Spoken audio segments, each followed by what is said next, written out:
Aujourd'hui, on teste une voiture exceptionnelle, vraiment que j'attends depuis longtemps.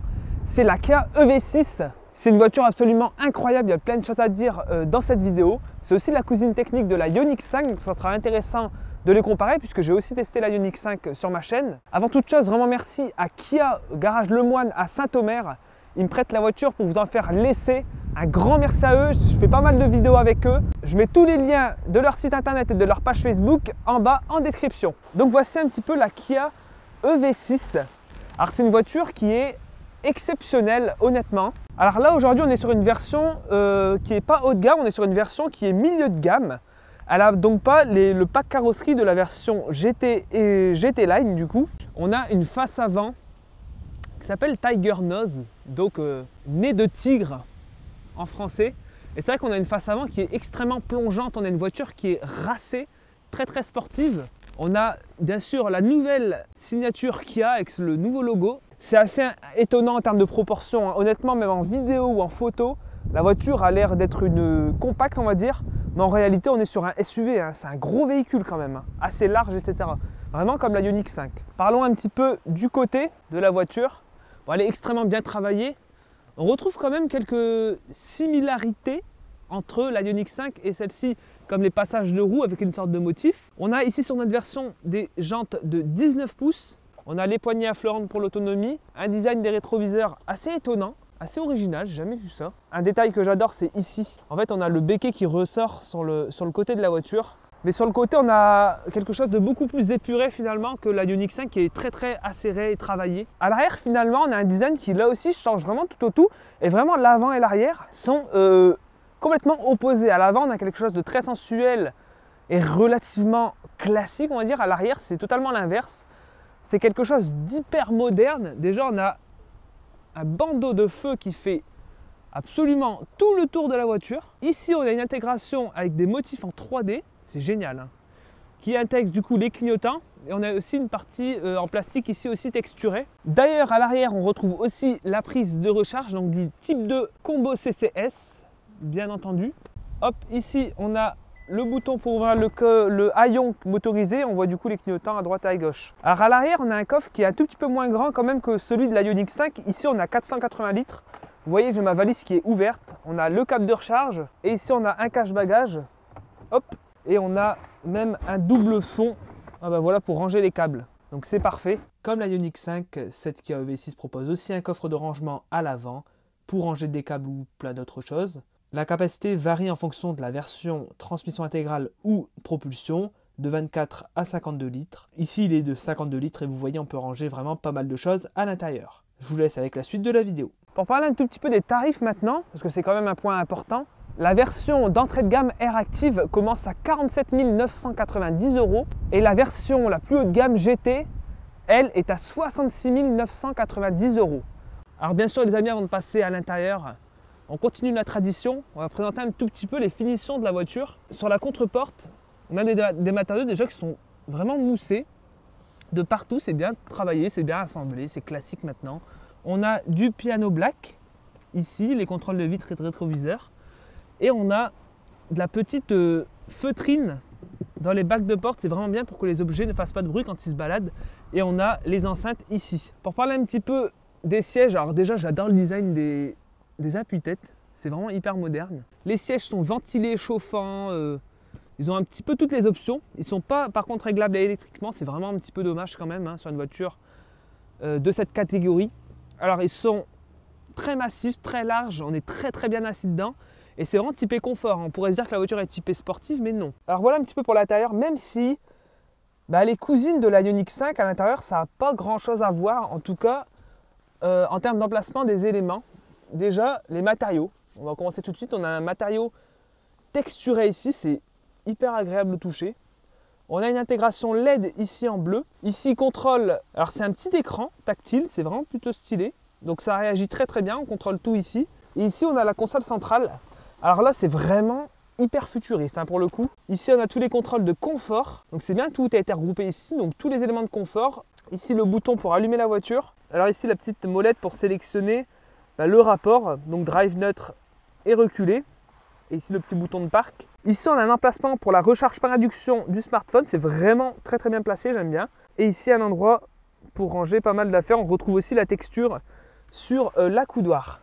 Pour parler un petit peu déjà des écrans là aussi, eh ben, on retrouve pas mal de similarité du coup avec la Ioniq 5 puisque c'est tout simplement le même écran et le même OS quasiment. Ils ont juste changé la police d'écriture et les couleurs de l'interface, mais c'est globalement la même chose, donc on n'est pas du tout dépaysé. Donc l'écran marche vraiment super bien. Tout est accessible, donc ici les drive modes par exemple, éco, normal et sport. On a des palettes derrière le volant, ça c'est vraiment bien. On a bien sûr l'autonomie, la consommation au 100 km. Ici notre autonomie donc en kilomètres, donc 424 km ici. Ça marche vraiment bien. On a toutes les infos, bien sûr c'est compatible en Android Auto et Apple CarPlay.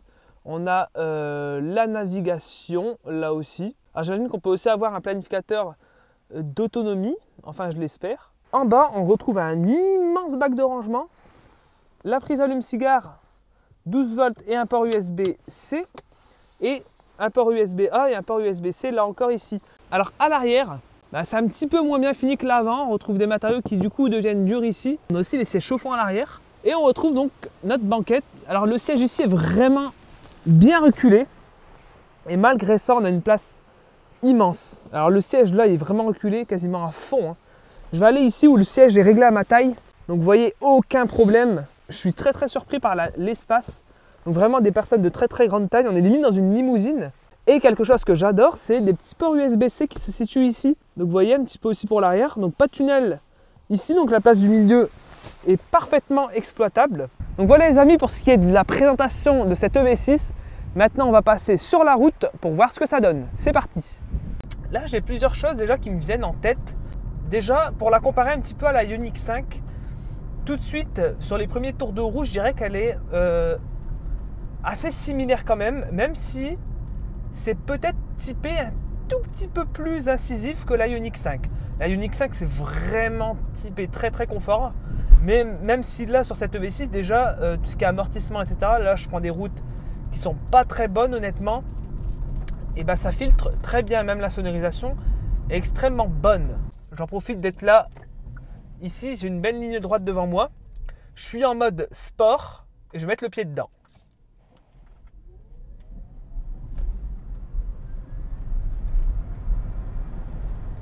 Donc là, vous voyez, c'est hyper intéressant à noter, c'est qu'on n'a pas du tout une accélération tape-cul. En tout cas, quand on part de 0 à 100. Là, par exemple, si je fais une reprise, voilà, on a tout de suite cet effet. Mais quand on part de 0 km/h, c'est très progressif. Donc on voit que la voiture a été vraiment réfléchie pour se conduire de manière tranquille. Et je suis en mode sport. Aussi, un autre point, c'est les palettes au volant. Alors là, je suis en mode e-pédale. Donc on a pas mal de modes. Donc on a le mode 0, c'est le mode roue libre comme là maintenant. Donc là, 0 régénération. Ensuite, on a le mode 1. Donc là, la puissance 1. On a 3 niveaux de cette puissance, donc 1, 2, 3. Et ensuite, le 4e niveau, c'est le mode e-pédale. Donc là, ça permet de rouler à une pédale et c'est franchement super bien géré. Et là, on se rapproche du système un peu de Tesla. Même si Tesla le gère franchement à la perfection, je dirais. Là, on se rapproche de ce système-là. Ça se fait vraiment en douceur. Et c'est franchement hyper agréable à utiliser. J'adore. Bon, maintenant, on va parler d'un point essentiel de cette EV6, c'est les motorisations proposées par Kia. Déjà, pour parler de la taille de la batterie, c'est la même, peu importe la finition que vous allez prendre. Il n'y a qu'une seule taille de disponible. La taille est de 77,4 kWh de capacité. On est dans quelque chose de très correct.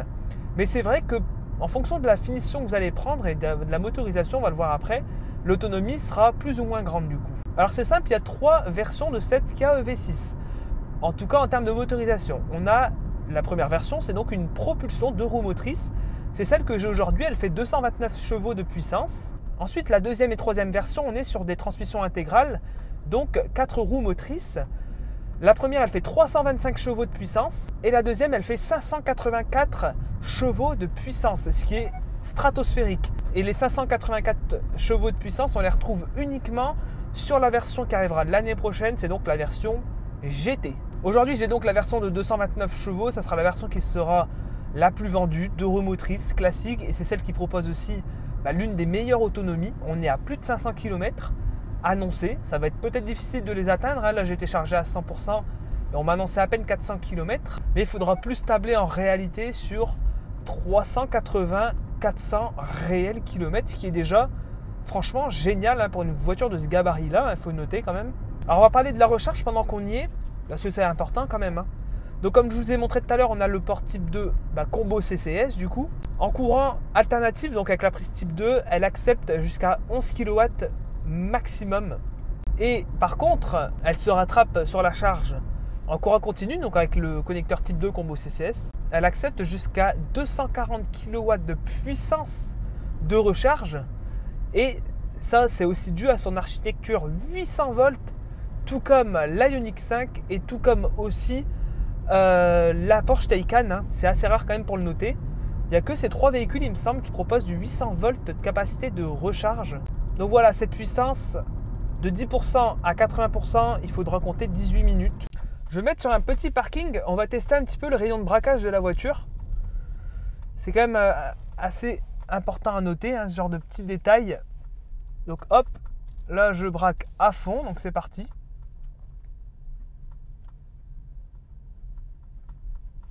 Ben, vous voyez, ça se fait extrêmement bien. Bon là on a quand même pas mal d'espace, hein, c'est sûr ça braque pas aussi bien qu'une Twingo, hein, mais c'est franchement hyper acceptable. Et on va tester un petit peu donc les manœuvres. Donc voilà un peu pour ce qui est de la caméra. Donc on peut activer les lignes ou non. Moi j'aime bien les avoir. Donc la qualité est très très bonne, hein. Enfin pour une caméra de recul c'est franchement très acceptable. Donc vous voyez c'est très très classique. Par contre on n'a pas la vue 360, c'est dommage. On a peut-être ça sur la finition du dessus. Ben voilà, je ne vais pas me garer, mais vous voyez un petit peu ce qu'on a. On n'a pas de caméra à l'avant par contre. Alors c'est parti les amis pour tester un petit peu la conduite en ville. Donc je me suis mis en mode éco et en mode e-pédale. On va tester d'ailleurs un ralentisseur pour voir un petit peu à quel point la voiture amortit bien. Donc vous voyez, c'est très très correct. C'est pas exceptionnel, on n'est pas sur quelque chose d'incroyable non plus, mais ça absorbe très très bien, c'est très très confortable.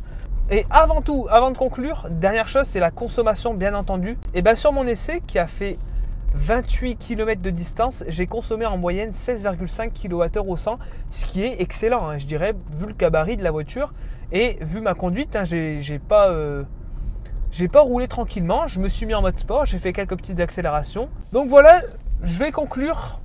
Un grand merci à Kia, Garage Le Moine à Saint-Omer, qui m'a permis de faire cet essai.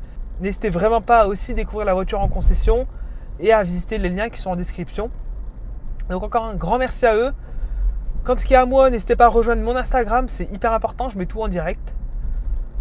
N'hésitez pas à liker, commenter, partager. Et moi je vous dis à la prochaine dans une prochaine vidéo. Salut!